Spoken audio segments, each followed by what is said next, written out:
Assalamualaikum warahmatullahi wabarakatuh.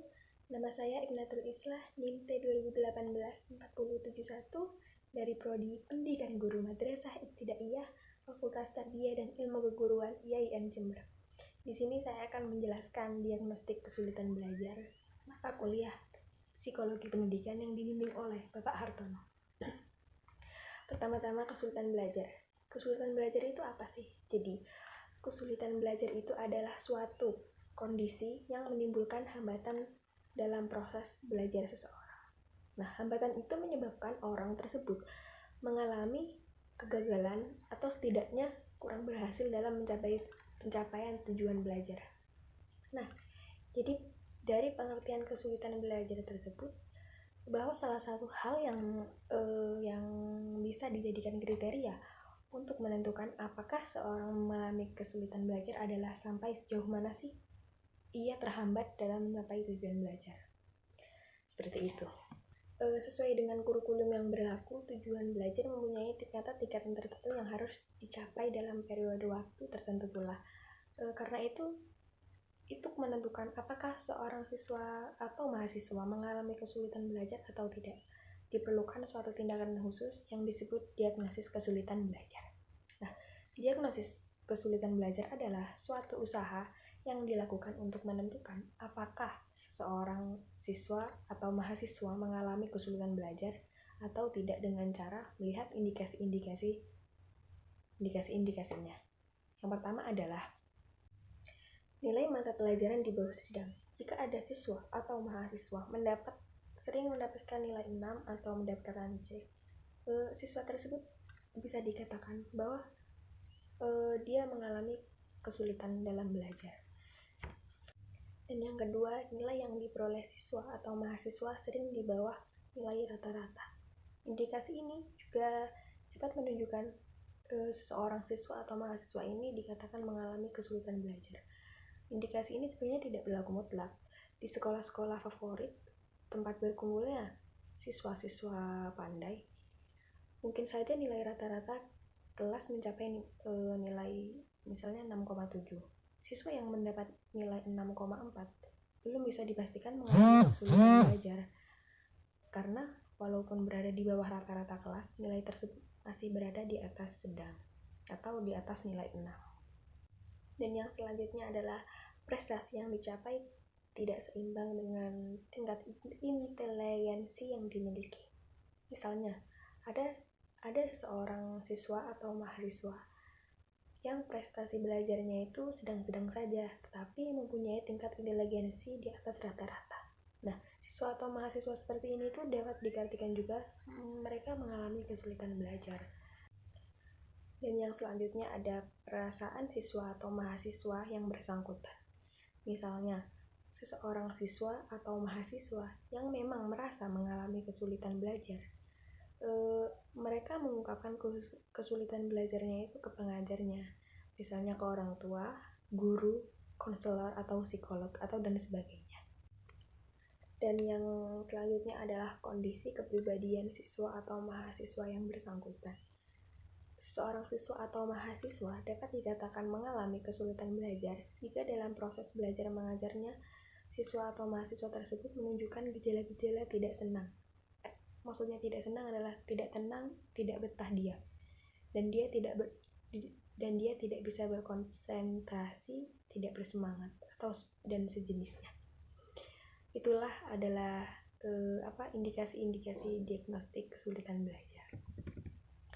Sesudah seseorang siswa atau mahasiswa dipastikan mengalami kesulitan belajar, tindakan selanjutnya itu adalah melakukan usaha mengatasi kesulitan belajar tersebut. Dan usaha-usaha untuk mengatasi kesulitan belajar itu bukanlah hal yang sederhana. Kebersihan belajar itu ditentukan oleh banyak faktor yang dicapai. Banyak faktor yang berarti bahwa kesulitan belajar itu pun tidak disebabkan banyak faktor pula. Dan selanjutnya adalah kedudukan diagnostik kesulitan belajar dalam membelajar. Dan selanjutnya di sini saya akan menjelaskan faktor-faktor kesulitan belajar. Fenomena kesulitan belajar seseorang siswa biasanya tampak jelas dari menurunnya kinerja akademik atau prestasi belajarnya. Namun, kesulitan belajar juga dapat dibuktikan dengan munculnya kelainan perilaku. Siswa seperti kesukaan berteriak-teriak di dalam kelas, mengusik teman, jailing teman, berkelahi, sering tidak masuk sekolah atau bolos, dan sering kabur dari sekolah. Secara garis besar, faktor-faktor penyebab timbulnya kesulitan belajar terdiri atas dua macam. Yang pertama adalah faktor intern siswa, itu faktor dari dalam, yakni hal-hal atau keadaan-keadaan yang berasal dari dalam diri sendiri. Dan yang kedua ada faktor ekstern siswa, yakni hal-hal atau keadaan-keadaan yang datang dari luar diri siswa. Nah, kedua faktor ini meliputi aneka ragam. Yang pertama tadi adalah faktor intern siswa. Faktor intern siswa ini meliputi gangguan atau kekurangmampuan psikofisik siswa, yaitu yang bersifat kognitif, ranah cipta. Antara lain seperti rendahnya kapasitas intelektual dan inteligensi siswa. Yang kedua adalah yang bersifat afektif. Contohnya adalah labilnya emosi dan sikap, dia sering emosi. Dan yang ketiga yang bersifat psikomotor, yaitu seperti terganggunya alat-alat indera penglihatan atau pendengar. Terus kemudian faktor ekstern siswa. Faktor ekstern siswa ini meliputi semua situasi dan kondisi lingkungan sekitar yang tidak mendukung aktivitas belajar siswa. Nah, faktor ini dapat dibagi menjadi 3 macam. Yang pertama ada lingkungan keluarga. Contohnya ketidakharmonisan antara ayah dan ibu dan rendahnya kehidupan ekonomi keluarga. Dan yang kedua ada lingkungan perkampungan atau masyarakat. Contohnya wilayah perkampungan kumuh atau kotor dan teman sepermainnya. Dan yang ketiga adalah lingkungan sekolah. Contohnya kondisi dan letak gedung sekolah itu buruk dan seperti pasar, kumuh seperti itu. Terus kondisi guru serta alat-alat belajarnya itu berkualitas rendah. Nah, selain faktor-faktor yang bersifat umum yang baru saya jelaskan tadi, ada pula faktor-faktor lain dan yang juga menimbulkan kesulitan belajar siswa. Di antaranya adalah faktor-faktor yang dapat dipandang sebagai faktor khusus, ialah sindrom psikologis berupa learning disability atau ketidakmampuan belajar. Dan bagaimana sih cara mengatasi kesulitan belajar?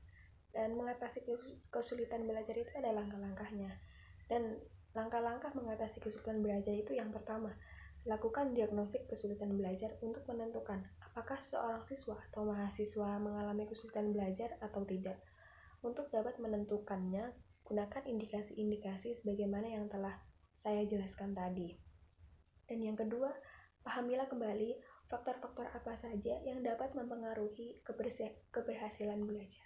Selanjutnya lakukanlah analisis terhadap siswa atau mahasiswa tersebut untuk mengetahui faktor-faktor apa saja yang sekiranya menjadi sumber kesulitan belajar mereka tersebut. Mungkin kesulitan itu bersumber dari faktor internal atau mungkin saja juga bersumber dari faktor eksternal. Nah, kesulitan belajar yang bersumber pada faktor internal itu terutama pada faktor psikologis biasanya memerlukan suatu penanganan khusus yang mungkin saja memerlukan bantuan orang lain yang ahli dalam bidangnya. Dan yang ketiga, di sini ada setelah sumber, latar belakang, dan penyebabnya kesulitan belajar siswa atau mahasiswa tersebut dapat diketahui dengan tepat. Selanjutnya tentukan pula jenis bimbingan atau bantuan yang perlu diberikan kepadanya.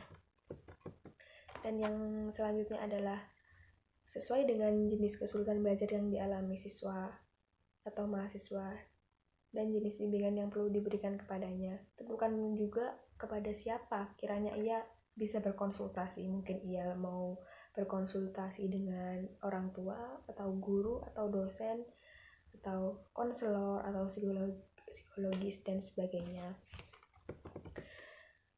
Setelah semua langkah untuk mengatasi kesulitan belajar dilaksanakan dengan baik, lakukanlah evaluasi untuk mengetahui sejauh mana sih kesulitan belajar atau mahasiswa tersebut dapat diatasi. Nah, evaluasi tersebut hendaknya dilakukan secara kontinu sebagai kesulitan belajar siswa atau mahasiswa tersebut telah benar-benar dapat diatasi dengan tuntas dan telah menunjukkan kesembuhan yang permanen. Dan apabila evaluasi yang dilakukan menunjukkan bahwa kesulitan belajar siswa atau mahasiswa tersebut telah diatasi, tindakan selanjutnya adalah melakukan perbaikan untuk meningkatkan prestasi belajarnya sesuai dengan potensi yang ada pada dirinya. Proses perbaikan atau peningkatan prestasi ini pun memerlukan evaluasi yang kontinu. Nah, demikianlah adalah garis besar langkah-langkah yang dapat dilakukan untuk mengatasi kesulitan belajar. Memang tindakan untuk mengatasi kesulitan belajar ini ada kalanya bukan merupakan hal yang mudah. Pemahaman terhadap semua faktor yang mempengaruhi keberhasilan belajar tersebut merupakan hal yang sangat penting untuk dapat mengetahui secara tepat penyebab atau latar belakangnya dari kesulitan belajar yang dialami oleh siswa atau mahasiswa tersebut. Sekian penjelasan saya tentang materi diagnostik kesulitan belajar. Kurang lebihnya mohon maaf. Wassalamualaikum warahmatullahi wabarakatuh.